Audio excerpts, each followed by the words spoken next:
Anonymous. A magnificent and select tract on philosophical water. Translated from German by C. Banerjee. Produced by Restorers of Alchemical Manuscript Society. Most beloved son, so that I might explain to you, and write as a memorial a concise understanding of the one, true philosopher's stone, and of how to proceed with its preparation. You must know that this stone is made of and born of two things, namely ex corpore et spiritu, of the male and female seeds, that is, of water of Mercury in corpore solis. We can find enough proof of this in the many true writing of the philosophers, and so I will mention many of the writings they left behind. Then it will be seen how the purified Mercurius is poured into and dissolved in a spiritual water. The philosophers call this the prima materia of metals.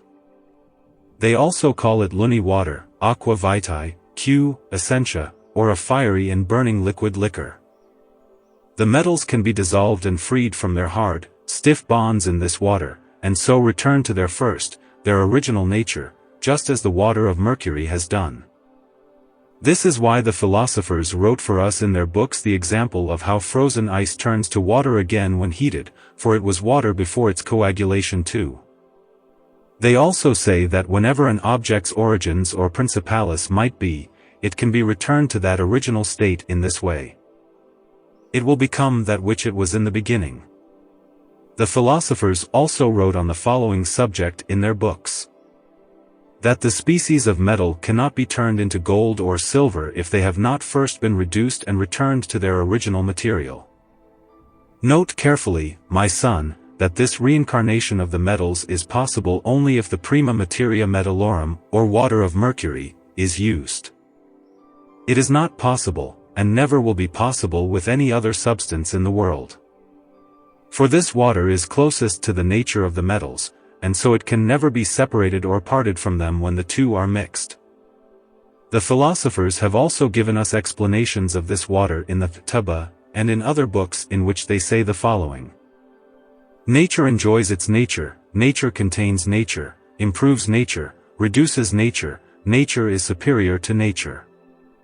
This is how we can recognize this blessed water in its preparation. It is a heated, fiery, all-penetrating spiritus, the philosophical water and the hidden key to this art. For without it all alchemical works are useless and in vain. So, my son, you must understand and remember that the whole basis of the philosopher's stone is this: that we can bring about a rebirth of the perfect and whole corpus solis, through the prima materia metallorum, or water of Mercury, so that it is reborn through the water and the spirit.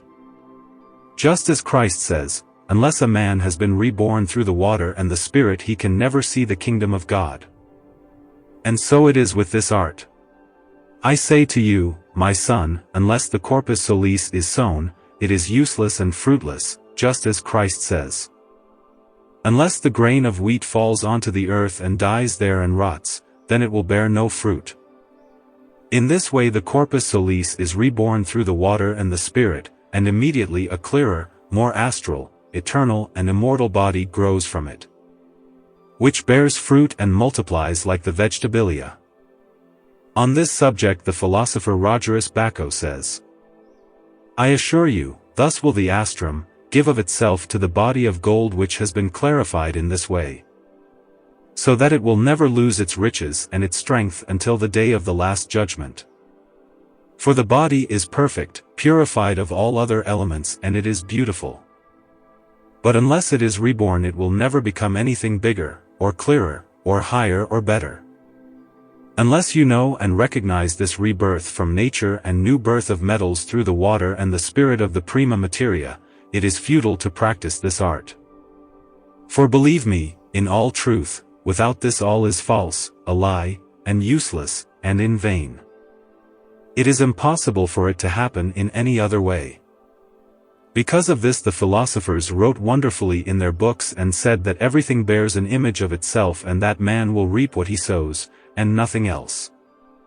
In the same way the philosopher Angelicus said, sow gold and silver so that they can bear fruit by nature's means. For this reason, my son, you must search in your work for a corpus other than gold, for all other corpora are stinking and incomplete. And so the philosophers have chosen gold above all other bodies as the most complete thing in the world, as the substance which lights up all other corpora and which pours life into them. While it has a fixed nature, an unburnable nature and a constant root in the fire. Rogerius also says of the body of gold that its nobility and perfection can never be altered, and that gold is the culmination of all natural births, and that nothing in the world is more complete. The philosopher Isaacus Hollandus speaks of the same substance in this way: our stone can be extracted from nothing other than a perfect corpora, yes, from the most complete one in the world. If it were not a perfect corpus, what sort of stone could we extract from it? The stone must have the power to give life to all dead corpora, to purify all that is impure, to make all that is hard and to make all that is hard soft. And it would be truly impossible to extract such a powerful stone from an incomplete and frail corpora. Just as it is also impossible to extract a good and perfect thing from something imperfect and unclean. How many people deceive themselves that such an extraction is possible, but they are always mistaken, and in truth they are great fools. Therefore, my son, take care that the red philosophical sulfur is in the gold, as Richardus proved and King Khalid said. Our sulfur is no common sulfur, but is fixed from mercurial nature and does not flee the fire. All other philosophers also confirm that their red sulfur is gold. But, my son, the philosophers also say in their books that common gold or silver is not their gold or silver.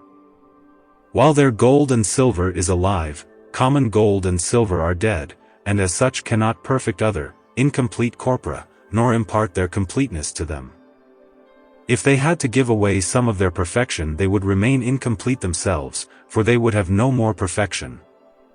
Now, my son, the words of the philosophers are true and founded on fact, for it is impossible for common gold and silver to make other, complete corpora perfect, unless, as I said before, the corpus solis and luni is reborn through the water and spirit of the prima material and an enlightened spiritual, clarified, eternal, fixed and subtle.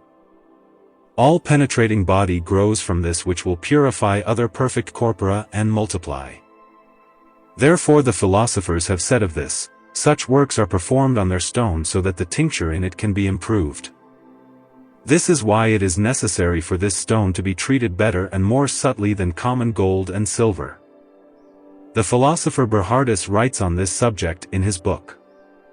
He says, we take this body just as nature created it.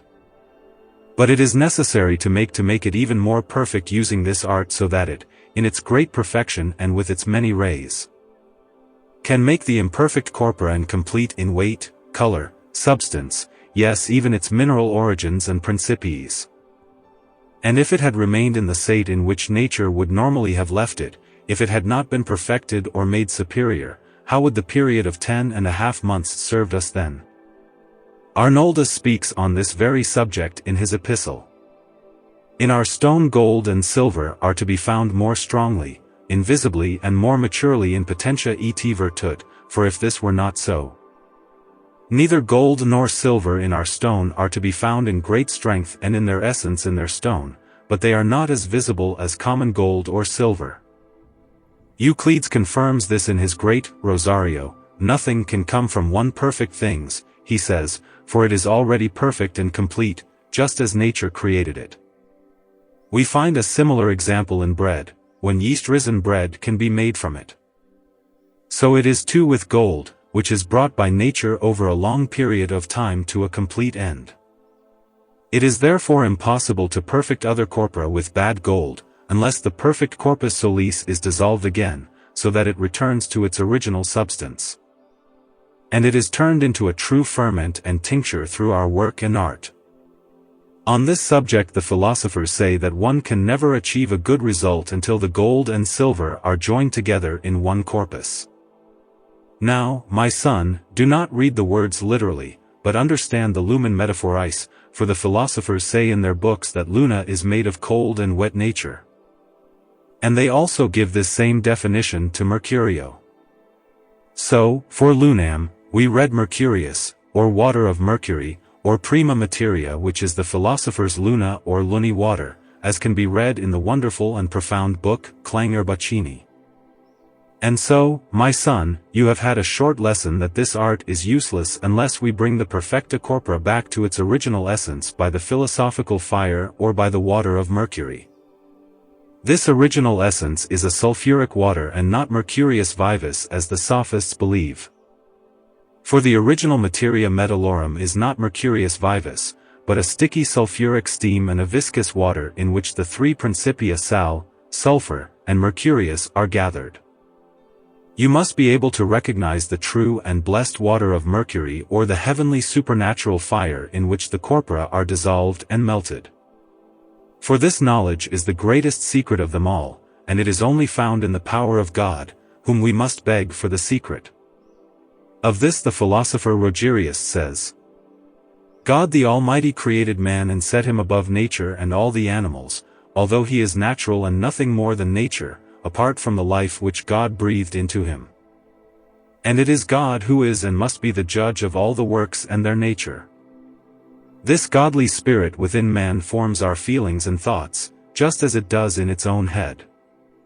The natural spirit found in the first beginnings of nature many indications on which it could base and found these thoughts. Through our work and through this spirit in us, God, like Adam, makes us ready for the destruction of the whole world. And from the lit, burning, fiery spirit of the breath of God, St. Peter utters with quiet words that the elements will melt in the heat and the earth and all her works will burn in it. And a new world will be born, and it will be wonderful and precious and good, as is told in the Apocalypse. And on this subject the philosopher concludes, saying, as we heard from St. Peter, that a collapse of all the elements of the world shall occur in the heat of the fire. Take note that in this art too here too the fire must do this and perform these acts. Then, my son, turn your thoughts to the water which is burned, destroyed and melted with the corpus solis, which Rogerius confirms is a complete and created world. This too is no common fire, for common fire can neither burn nor destroy gold, but rather it is a supernatural, indestructible fire, the strongest of all fires, yes, a hellish fire. The only one which has the power to burn gold, and to free it from its hard and stiff bonds. You must understand and know that this supernatural fire which has such power over gold and other metallic bodies, this fire alone is the spiritual, sulfuric, fiery water of mercury in which the corpus solis is melted and burned, and from this melted and destroyed substance a new world is created and born, a new world which is the heavenly Jerusalem. An eternal, purified, subtle, penetrating and fixed body which can penetrate all other corpora. That is why Rogerius says, it would be like a supernatural fire which will break, dissolve and mix together all the elementa in the world, and then the new work will be reborn from the broken, transitory work of the melted elements and will become an eternal work. Thus has the Holy Trinity also shown us a supernatural fire in the heavenly stone. My son, the philosophers have hidden this supernatural fire in their books and have called it in parabolic speeches by innumerable names. Some of their special names for it are balneum mariae, damp horse dung, menstruum, urine, milk, blood, aquam vitae, and such like. Bernhardus says of this fire, make a vaporous and constant fire which is not too powerful, but subtle, airy, clear and contained, indestructible, all-penetrating and eternal. And he goes on to say more on the subject. In truth, I have told you all about the wisdom of the fire, for this vaporous fire can do everything. For this reason he also says that one must consider his words about the fire often and deeply. A wise man will soon deduce that he must not take these words to mean a common fire, but rather a supernatural fire. Maria Prophetessa also indicates that the element of water melts the corpora and turns them white. Raymundus Lullius writes on the subject of this fire and its preparation in his Testamento Novus.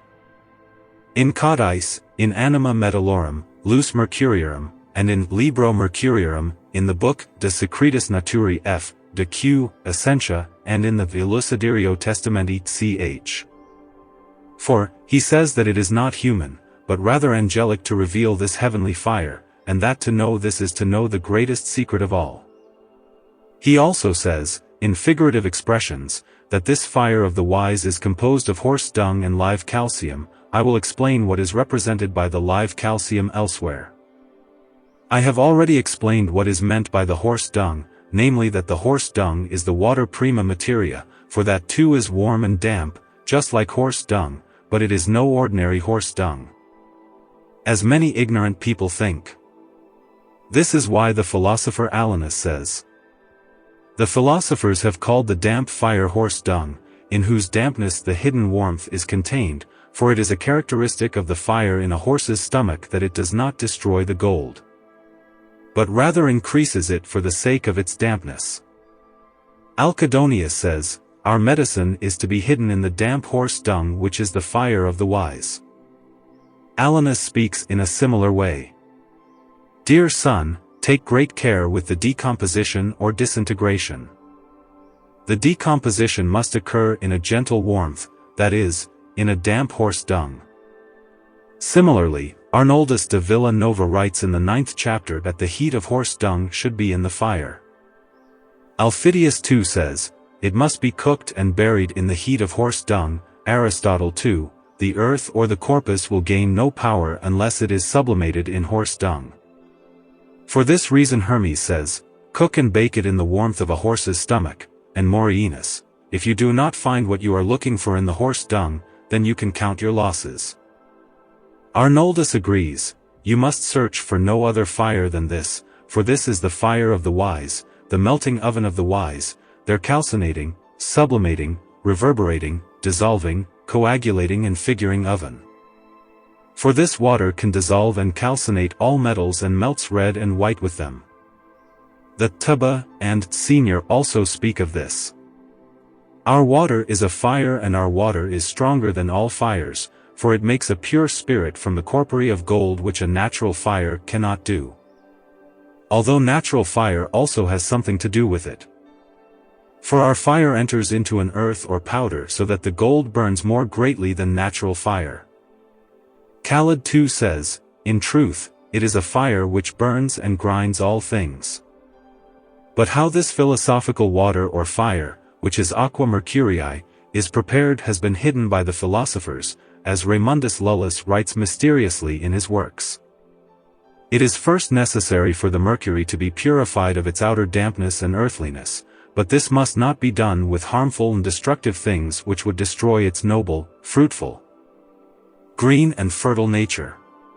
Avicenna, Arnoldus, Geber, Raymundus in Codicillo and other philosophers state that mercury is best purified through the sublimation of commonly prepared salt. The sublimate is dried and mixed with sal tartari, is ground per retortum, then cut up. This must be done several times.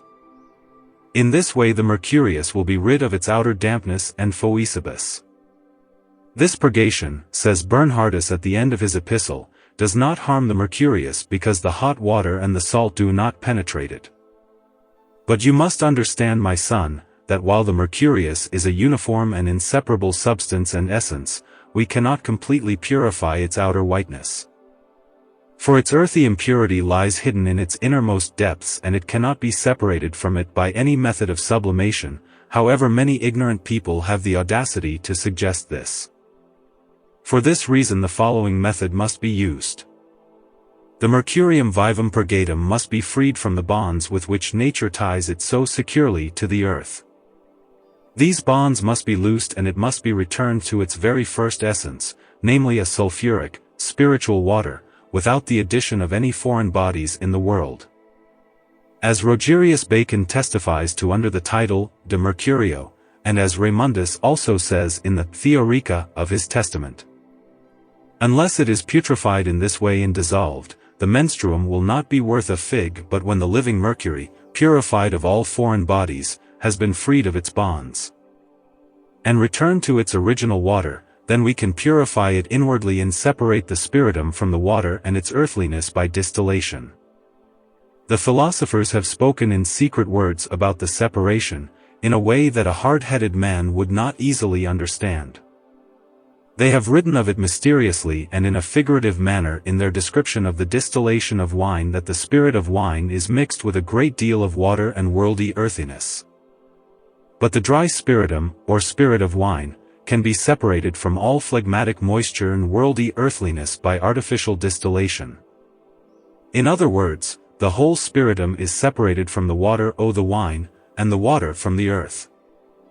And so the yeast, through whose calcinations its own white salt is extracted, remains. This is married again with the spiritu and distilled again several times until all the sal nitri has then gone into the lid of the distilling vessel with the spiritu. In this way the power of the spiritus is greatly strengthened and heightened by the sal. Truly, the philosophers have given us a remarkable figurative description, which we should also follow in the description of the water of mercury. For when the latter has been dissolved, we should do exactly as was done to the wine. By the sublimation of the water from the spiritu, the spiritum is separated from the earth is rectified and married again to the spiritu. And they are distilled again and again until both substances are to be found in the lid of the distilling vessel. Of all the philosophers, none has written better and more clearly on this subject than Raymundus Lullius, in his Testamento Novissimo and also in his First Testament in Libro Mercuriorum. Libro Q. Essentia, in which he explains clearly and at length that after the putrefaction, separation and distillation of the philosophical spirit of wine, the spiritual water is mixed and distilled again with its earth, and they are both put over the alembic together. He also explains that this philosophical wine or menstruum is heightened and strengthened with its own salt. And also you must also understand that this water, menstruum or philosophical spirit of wine dissolves its own corpus or living mercurium into the original essence or water, and is then multiplied ceaselessly through the putrefaction and the distillation. What is said of the extract of this water is confirmed by Arnoldus de Villa Nova when he says, "It is a substance full of foul-smelling vapors and which contains a gross moisture." From this substance the artist separates the philosophical moisture which is easy to work with and which is as clear as tears. The Q. Essentia lives in its metallic form in this substance. It causes no discomfort to the metals, and the tincture of the whole metal can be gathered in it. For it contains nature's argenti vivi, and the nature of sulphuris. On the subject of the distillation of this menstruum or water Rosarius Philosophorum says that you should take great care that the dishes in which you wish to purify your spirit are made of glass, so that the spirit can find no place to escape through, for it often slips quickly through the holes in dishes. And once the red spirit has escaped, all the artist's work is in vain. The red spirit is what the philosophers call blood and menstruum. So take care with your dishes and with any cracks in your dishes, so that you can catch the dry spirit with its blood in a receptacle, without letting its power escape. Store it carefully until you begin to work on it. But seeing the distillation is more important than reading about it, and none can become a master without having first been a pupil. For this reason take great care over your work. Using a receptacle, distill the element at first over a gentle fire, and when it has been distilled off, put it aside and replace it with another receptacle. Make sure all the cracks are tightly sealed so that the spirit cannot escape. Make the fire a little stronger. A dry yellow spiritus will rise into the lid of the distilling vessel. Keep the fire burning steadily for as long as the spirit is yellow. Then, when the alembic begins to turn red, make the fire a little stronger. And keep it at this temperature until the red spirit and the blood have been completely distilled off and are floating in the lid of the distilling vessel like clouds in the sky. As soon as the red spirit is distilled off, the lid will turn white. Stop as soon as this happens. You now have the two elements air and water in the receptacle, and you have separated the right matter. As you will see, you now have the prima materiam metallorum in which corpora can be reduced. For all metals have their origin in water, and water is the root of all metals. That is why they are reduced to water, just as frozen ice becomes water again in the warmth, for it used to be water, before it was frozen. So do not be surprised, for all things on the earth are like this, they all have their origins in water. Oh, there are so many of them. But you must not think about their origins. You must work on. This is the key to the whole work, the key which dissolves the corpora at the beginning. It is father and mother, it opens and locks them, and reduces them to that which they were in the beginning. It dissolves the corpora and coagulates with them, the spirit is led to the water, that is, the power of the spirit is seen there taking effect. And this happens when the corpus is placed in the water. On this subject the philosopher says, there is something which everyone recognizes, and whoever does not recognize it will rarely, perhaps never find it. The wise man will keep it and the fool will throw it away, and the reduction comes easily to the man who knows it. But, my son, the greatest secret of all is how to free the stone or mercurium vivum from the natural bonds with which it is bound to the laws of nature, that is, how to dissolve it and return it to its original water. For if this did not happen, all our work would be in vain, for we could not separate and extract the true spirit or liquid essence which dissolves all corpora. And all the philosophers have kept this dissolution secret, and God the Almighty in His power has ordered them to do this, and they have cursed and damned the men who have revealed it. For this reason they have spoken only briefly and subtly of the return of this raw body to its original essence, so that it can remain hidden to the ignorant. But you, my son, must understand that this dissolving of the living mercurii to its original state is difficult without knowledge of certain methods, but no sophistic methods can be used. As are used by many coarse ignorant and unknowing fools, who change the mercurium into water using many marvelous arts and believe that it is the true water. They sublimate the mercurium by corrosiva with all sorts of salts and vitriols, whereby the sublimated mercurius draws the spirit of the salts into itself. Then they dissolve the sublimate in water in balneo or in the cellar or in various other ways. Then they turn it into water using salmiac and herbs, salves or aqua forte, using peculiar apparatus and many sophistic rules, but all of this is mere fantasy, nonsense, useless and in vain. Some of them also think that they can separate certain things from the water of mercury and that it will become the true water which the philosophers desire.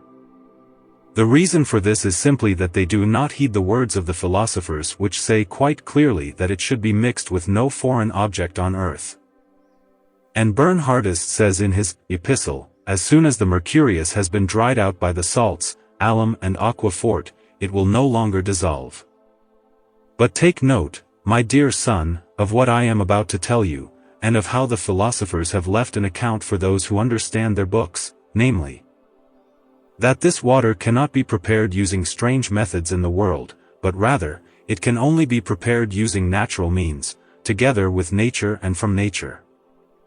These words are bright and clear to those who understand, so this time I will not explain it openly, but I will write it down in a special little tract. But as a memorial I will add here the following verses. Take one that is fresh, pure, living, white and clear. Tie its hands and feet well, with the strongest rope you can find, so that it dries and is choked in the house of putrefaction, as nature has shown us.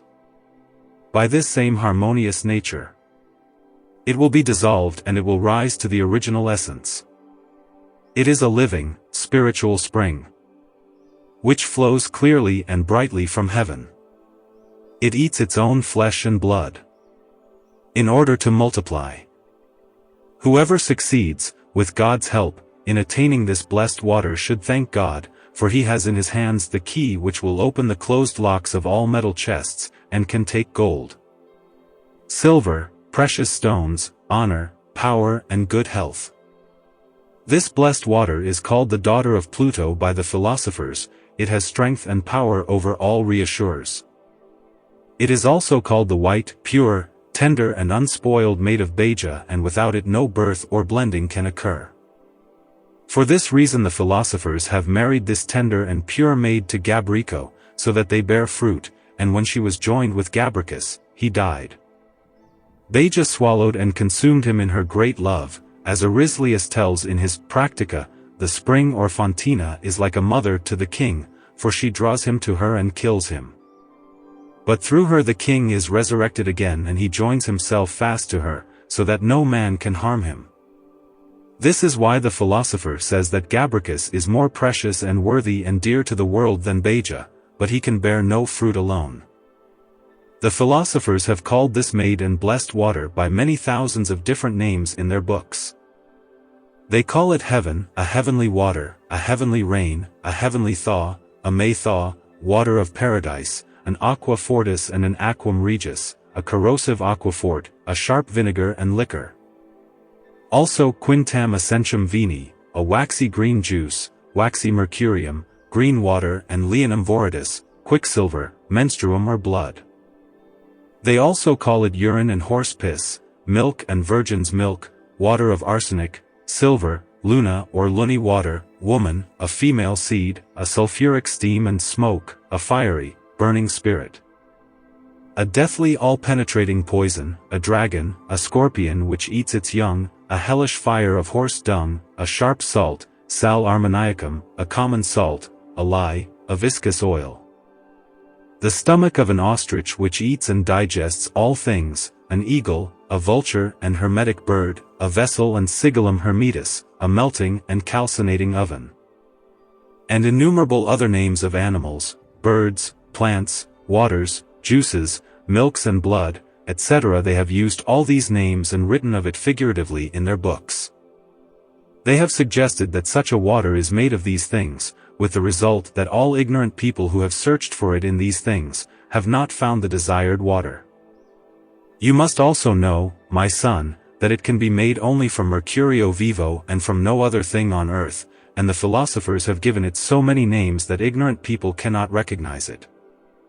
And with that, I end this little tract, written in order that you might understand and learn that without this fire, all work in the world is in vain, all chemical processes are a lie, useless and false.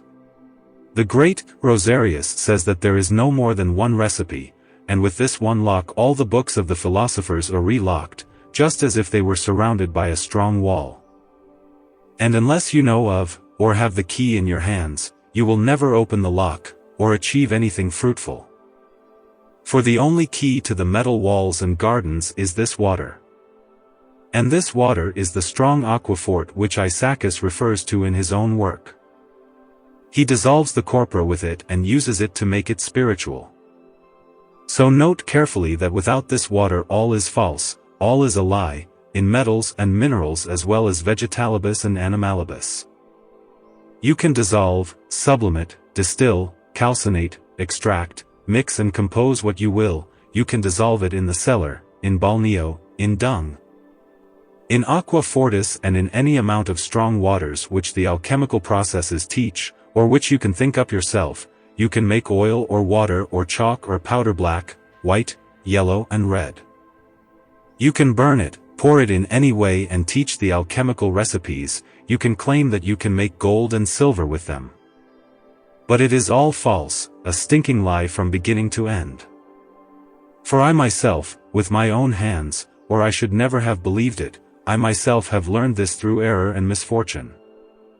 Be warned, my son, protect yourself from such sophists in alchemy and the bragging of all deceitful people, just as you would protect yourself from the tiresome devil and from a terrible, impure and burning fire or poison. For through the sophistry of such cunning and false alchemy a man can bring about the death of his body and soul, his honor and goodness. Such deceit is truly more evil than the devil himself, even if one were to turn a whole principality against such people. Everything would still be destroyed and still the lasting truth would not be found. It is for this reason that you must open your eyes, know and recognize the only key, flee all falsehood, for it is impossible to achieve anything true and useful in any way other than the way I have described in this little book. The end.